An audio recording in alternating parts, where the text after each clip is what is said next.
తెలంగాణ అసెంబ్లీలో పూర్తిస్థాయి బడ్జెట్ను శాసనసభలో భట్టి కౌన్సిల్లో శ్రీధర్ బాబు ప్రవేశపెట్టనున్నారు. తెలంగాణ ప్రభుత్వం ప్రవేశపెట్టనున్న పూర్తిస్థాయి బడ్జెట్ ఇది. తెలంగాణ బడ్జెట్ సుమారు 3 లక్షల కోట్ల వరకు ఉండొచ్చని తెలుస్తోంది. ఈ క్రమంలోనే ఈవేళ ఉదయం 9 గంటలకు సీఎం రేవంత్ రెడ్డి అధ్యక్షతన అసెంబ్లీ కమిటీ హాల్లో కేబినెట్ సమావేశమై తెలంగాణ బడ్జెట్ 2024-25కు ఆమోదం తెలపనుంది. ఆ తర్వాత మధ్యాహ్నం 12 గంటలకు డిప్యూటీ సీఎం ఆర్థిక మంత్రి మల్లు భట్టి విక్రమార్క శాసనసభలో బడ్జెట్ ప్రవేశపెట్టనుండగా శాసనసభ వ్యవహారాల మంత్రి శ్రీధర్ బాబు మండలిలో బడ్జెట్ను ప్రవేశపెడతారు.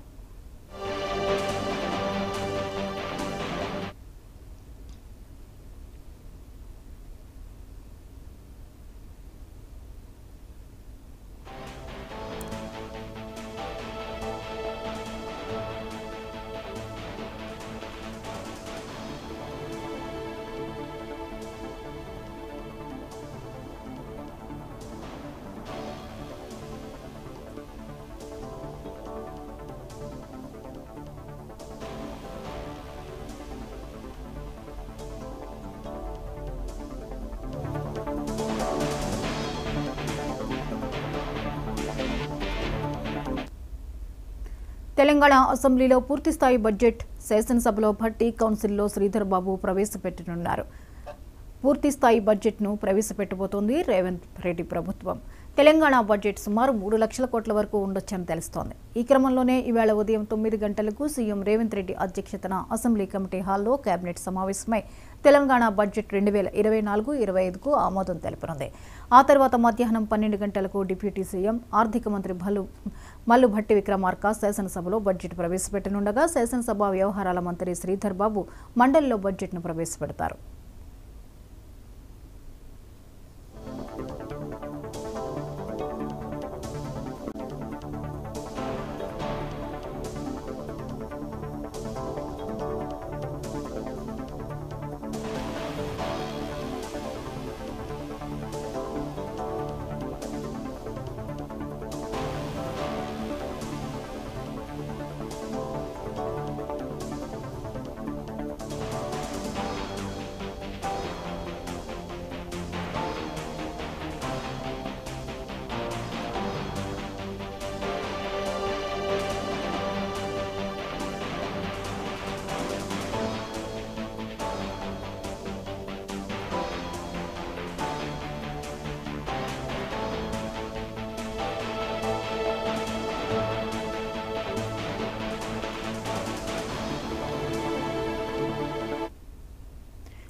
తెలంగాణ అసెంబ్లీలో పూర్తిస్థాయి బడ్జెట్ను ప్రవేశపెట్టనున్నారు. ఇక దీనికి సంబంధించిన మరిన్ని అప్డేట్స్ని మా ఇన్పుట్ ఎడిటర్ నవీన్ అందిస్తారు. Naveen, good morning.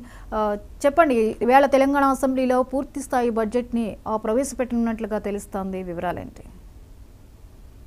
మరి కాసేపట్లో అంటే 12 గంటలకి ఇటు ఆర్థిక శాఖ మనతో పాటు డిప్యూటీ సీఎం భట్టి విక్రమార్క ఇటు బడ్జెట్ కూడా ప్రవేశపెట్టనున్నారు. ముఖ్యంగా ఇప్పుడు కొద్దిసేపటి క్రితమే అసెంబ్లీ కూడా చేరుకోవడం జరిగింది. అసెంబ్లీలో ఉన్నటువంటి ముఖ్య కార్యదర్శులతో పాటు ఇటు ఆర్థిక శాఖకు సంబంధించినటువంటి సిబ్బందితో కూడా బట్టి మాట్లాడడం జరిగింది. దాంతో పాటు కొద్దిసేపటి క్రితమే ఈ యొక్క కేబినెట్ సమావేశం కూడా ప్రారంభం కావడం జరిగింది. అయితే ముఖ్యమంత్రి రేవంత్ రెడ్డి నేతృత్వంలోనే ఈ యొక్క కేబినెట్ సమావేశం కూడా ప్రారంభమైంది. ఈ యొక్క సమావేశంలో ఈ బడ్జెట్ ను కూడా ఆమోదం తెలిపిన తర్వాత నేరుగా అక్కడి నుంచి అసెంబ్లీలో ఈ యొక్క బడ్జెట్ కూడా భట్టి విక్రమార్క కూడా ప్రవేశపెట్టేటువంటి అవకాశం ఉంది. కాబట్టి అందరూ కూడా ఆసక్తిగా ఎదురు చూస్తున్నారు. ఎటువంటి అంశాలు ఈ యొక్క బడ్జెట్ లో ప్రవేశపెడతారు, ఎవరికి కల్పిస్తుందనే అంశాలపై కూడా అందరూ కూడా విశ్లేషకులు కూడా ఒక ఎత్తున కూడా వారందరూ ఆసక్తి కూడా ఎదురు చూస్తున్నారు. కానీ మనకున్నటువంటి సమాచారం ప్రకారం మాత్రం వ్యవసాయ శాఖతో పాటు విద్యకు సంబంధించినటువంటి అంశాలపైన ఎక్కువగా ఆ బడ్జెట్ ను కూడా కేటాయించడం కూడా తెలుస్తుంది. ఈ నేపథ్యంలోనే ఆర్థిక శాఖ సంబంధించినటువంటి అధికారులతోటి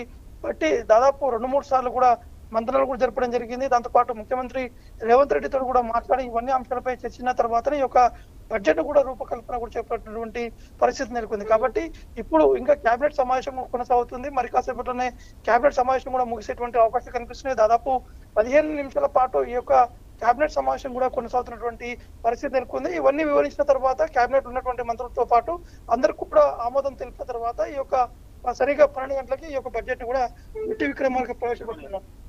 నవీన్, ఏ శాఖలకి ఎక్కువగా కేటాయింపులు జరిగే అవకాశాలు కనిపిస్తున్నాయి? అంటే ముఖ్యంగా ఇందాక చెప్పినట్టు విద్యాశాఖ సంబంధించినటువంటి అంశాలపైనే ఎక్కువగా నిధులు కూడా కేటాయించేటువంటి అవకాశం ఉన్నట్టు కూడా తెలుస్తుంది. ఎందుకంటే నిరుద్యోగులకు సంబంధించినటువంటి అంశాలతో పాటు రైతులకు సంబంధించినటువంటి అంశాలపైన ఎక్కువగా కాంగ్రెస్ ప్రభుత్వం ఫోకస్ కూడా పెట్టడం జరిగింది. దాంతో పాటు మొన్న రీసెంట్ గా రుణమాఫీ ఏదైతే రైతు రుణమాఫీ సంబంధించినటువంటి అంశాలు కూడా ప్రస్తావించారు. లక్ష రూపాయల లోపు ఉన్నటువంటి రైతులకు కూడా ఈ యొక్క రుణమాఫీ కూడా చేయడం జరిగింది. దాంతో పాటు 1,00,000 సంబంధించినటువంటి రుణమాఫీ కూడా మరికొద్ది రోజులు కాబోతుంది. అంటే ఆగస్టు 15 తారీఖు లోపు కూడా పూర్తి స్థాయిలో ఈ యొక్క రుణమాఫీ ప్రక్రియ కూడా పూర్తి చేసేందుకు కూడా రాష్ట్ర ప్రభుత్వం అంత కసరత్తు కూడా చేయడం జరిగింది. కాబట్టి ఈ బడ్జెట్ సంబంధించినటువంటి అంశాలపైనే రైతులతో పాటు కొంత విద్యా సంస్థలకు సంబంధించినటువంటి అంశాలు, నిరుద్యోగులకు సంబంధించినటువంటి అంశాలు ఏ విధంగా కేటాయించాలి అనే అంశాలపై కూడా పూర్తి స్థాయిలో కూడా డీటెయిల్ గా ఉండేటువంటి అవకాశం ఉన్నట్టు కూడా తెలుస్తుంది. ఇక గతానికి ఇప్పటికి పోలిస్తే గతంలో వచ్చిన బడ్జెట్కి ఈసారి బడ్జెట్లోనూ ఎటువంటి తేడాలు ఎక్కువగా కనిపించే అవకాశాలు ఉన్నాయి? ప్రస్తుతానికి అంటే ఈ బడ్జెట్ మాత్రం గత ప్రభుత్వం అంటే 10 ఏళ్ల పాటు బీఆర్ఎస్ ప్రభుత్వం అధికారం ఉన్నప్పుడు కూడా కొంత మేరకు రైతులని ఇబ్బందులు పెట్టేటువంటి విధంగా కూడా బీఆర్ఎస్ ప్రభుత్వం వ్యవహరించిందని చెప్పేసి ఇటు వ్యవసాయ శాఖ మంత్రితో పాటు స్వయంగా ముఖ్యమంత్రి రేవంత్ రెడ్డి కూడా ఈ అంశాన్ని కూడా ప్రస్తావించడం జరిగింది. కాబట్టి కాంగ్రెస్ ప్రభుత్వం మొదటి నుంచి అధికారంలోకి రాకముందు నుంచి కూడా రైతుల వెంట మేముంటామని చెప్పి, నిరుద్యోగుల వెంట మేముంటామని చెప్పేసి ఇదే నినాదంతో ఇటు ప్రజల ముందు కూడా వెళ్ళడం జరిగింది. దాని తర్వాత ప్రజలందరూ కూడా దాన్ని యాక్సెప్ట్ చేసి ఇటు ప్రభుత్వంలో కూడా కాంగ్రెస్ పార్టీ అధికారం కూడా రావడం జరిగింది. కాబట్టి ఇప్పుడు ఇవన్నీ అంశాలు కూడా గుర్తుపెట్టుకొని ఇవన్నీ అంశాన్ని పూర్తి స్థాయిలో ఉన్నతాధికారులతోటి చర్చించిన తర్వాతనే ఈ యొక్క బడ్జెట్ రూపకల్పన కూడా జరగడం జరిగింది. అయితే నవీన్, ఈ కాంగ్రెస్ ప్రభుత్వం ఇచ్చిన హామీల నేపథ్యంలో ఆర్థిక పరంగా అనేక డిఫరెన్సెస్ ఉండే అవకాశాలు ఉన్నాయి. కేటాయింపుల్లో కానీ దానికి కానీ ఈ విషయాల్లో ఎలా ఆచితూచి అడుగు వేసే అవకాశం ఉంటుంది? ఇచ్చిన వరాలని నిలబెట్టుకోవడంతో పాటు వాటినన్నింటినీ బ్యాలెన్స్ చేసి రాష్ట్ర బడ్జెట్ని ఒక కంట్రోల్లోనే ఉండే విధంగా చేయాల్సిన పరిస్థితి ఉంటుంది. సో వీటి మీద కసరత్తు ఏ రకంగా చేసి ఉండొచ్చు? ఖచ్చితంగా నిధులకు సంబంధించినటువంటి అంశాలమే చాలా కీలకమైనది. ఎందుకంటే రాష్ట్ర ప్రభుత్వం ఎప్పుడైతే కాంగ్రెస్ పార్టీ అధికారంలోకి వచ్చిన తర్వాత నిధులు లేవు, గతంలో ఉన్నటువంటి ప్రభుత్వంలో ఉన్నటువంటి వారు పూర్తి స్థాయిలో నిధులంతా కూడా గోల్మాల్ చేశారనే విషయాన్ని కూడా అనేక సందర్భాల్లో రీసెంట్ గా జరిగినటువంటి అసెంబ్లీ సమావేశాల్లో కూడా కాంగ్రెస్ పార్టీ ఈ అంశాన్ని కూడా లేవనెత్తింది. కాబట్టి ఈ నిధులు సమకూర్చడం విధానంలో మాత్రం కాంగ్రెస్ పార్టీ పక్క వ్యూహాలతోటి కూడా అన్ని ఆలోచించిన తర్వాతనే ఈ యొక్క నిర్ణయం కూడా తీసుకున్నామని చెప్పేసి కూడా మంత్రులు చెప్పడం జరిగింది. కాబట్టి ఈ రోజు జరగబోయేటువంటి బడ్జెట్ సమావేశాలు అంటే ఇది 3వ రోజు బడ్జెట్ సమావేశాలు కొనసాగుతున్నాయి. ఈ రోజు బడ్జెట్ ని బట్టి విక్రమార్క కూడా ప్రవేశపెడుతున్నారు. కాబట్టి ఈ రోజు బీఆర్ఎస్ పార్టీ అధినేత ఎమ్మెల్యేగా ఉన్నటువంటి కేసీఆర్ కూడా మొదటిసారి అసెంబ్లీలో కూడా అడుగు పెట్టేటువంటి అవకాశం కనిపిస్తుంది. ఎందుకంటే అధికారం కోల్పోయిన తర్వాత కేసీఆర్ అసెంబ్లీకి చేరుకోలేదు. తన ప్రమాణ స్వీకారం అప్పుడు కూడా అక్కడ ఉన్నటువంటి స్పీకర్ ఛాంబర్ లోనే ప్రమాణ స్వీకారం కూడా చేయడం జరిగింది. కానీ 7 నెలల తర్వాత అసెంబ్లీకి కేసీఆర్ కూడా వస్తున్నట్టు కూడా మనకి సమాచారం అందుతుంది. కాబట్టి రేపు ఈ బడ్జెట్ పై కూడా పూర్తి స్థాయిలో అంటే బడ్జెట్ ని వీరందరూ కూడా దాన్ని విశ్లేషణ చేసిన తర్వాత ఎల్లుండి బడ్జెట్ పైనే దానికి సంబంధించిన అంశాలపై కూడా ప్రతి ఒక్కరు కూడా వారికి ఏమైనా అనుమానాలు ఉంటే ఖచ్చితంగా అసెంబ్లీలో ఈ అంశాలను కూడా లేవనెత్తాలని చెప్పేసి కూడా ఈ యొక్క చర్చ కూడా జరిగేటువంటి అవకాశం ఉన్నట్టు కూడా తెలుస్తుంది. నవీన్, మీరు అన్నట్లుగా కేసీఆర్ రావడం ఎలా ఉండబోతోంది, కేసీఆర్ వచ్చిన తర్వాత అని చెప్పేసి ఆసక్తిగా ఎదురు చూస్తున్నారు. ప్రతిపక్షంలో ఉన్న తర్వాత ఆయన తొలిసారిగా వస్తున్నారు కాబట్టి ఒక రకమైనటువంటి చర్చ జరుగుతోంది కేసీఆర్ రాక గురించి కూడా.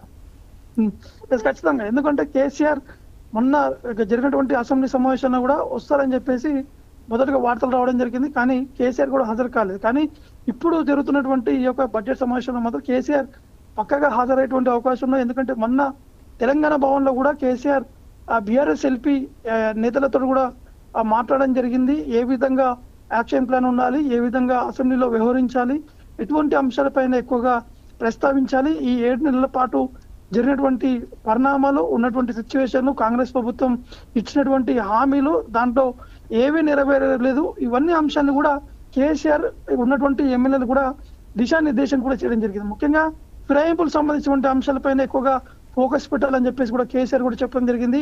ఈ రుణమాఫీ సంబంధించినటువంటి అంశం అంటే చాలా మంది రైతులు ఉన్నప్పుడు కూడా కేవలం కొంతమందికి మాత్రమే రుణమాఫీ కూడా చేశారని చెప్పేసి ఇటు ఆ బీఆర్ఎస్ పార్టీకి సంబంధించిన నేతలు కూడా చెప్పడం జరుగుతుంది. కాబట్టి ఈ అంశాన్ని కూడా అసెంబ్లీలో లేవనెత్తాలి. ఖచ్చితంగా కాంగ్రెస్ పార్టీ ఉన్నటువంటి నేతల నుంచి కూడా ఈ యొక్క సమాధానం రప్పించే విధంగా మనం ప్రయత్నం చేయాలి. ప్రజలకు కూడా కాంగ్రెస్ ప్రభుత్వం వ్యవహరిస్తున్నటువంటి తీరు, వారు ఇచ్చినటువంటి మాట, వారు చేసినటువంటి ఇంప్లిమెంటేషన్, ఇవన్నీ ఏ విధంగా ఉన్నాయనేది ప్రజలకి పూర్తి స్థాయిలో వివరించి చెప్పాలని చెప్పేసి కూడా కేసీఆర్ ఎమ్మెల్యేలు కూడా దిశానిర్దేశం కూడా చేయడం జరిగింది. కాబట్టి ఈ రోజు జరగబోయేటువంటి ఈ యొక్క బడ్జెట్ ప్రవేశపెట్టడంలో మాత్రం కేవలం 40 నుంచి 50 నిమిషాలు మాత్రమే ఈ యొక్క సమావేశం కూడా జరిగేటువంటి అవకాశం కనిపిస్తుంది. దాని తర్వాత వాయిదా కూడా పడుతుంది. కాబట్టి ఎల్లుండి జరుగుతున్నటువంటి ఈ యొక్క చర్చ కార్యక్రమంలో బీఆర్ఎస్ పార్టీ నేతలు ఎటువంటి అంశాలు లేవనెత్తుతారో అనేది కూడా చూడాల్సి ఉంటుంది.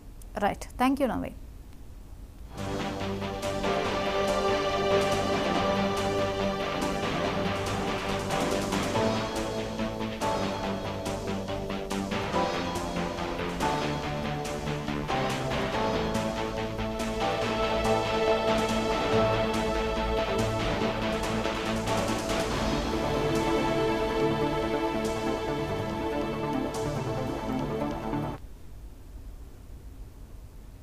మూడో రోజు శాసనసభ సమావేశాల్లో అరుదైన దృశ్యం ఆవిష్కరించారు.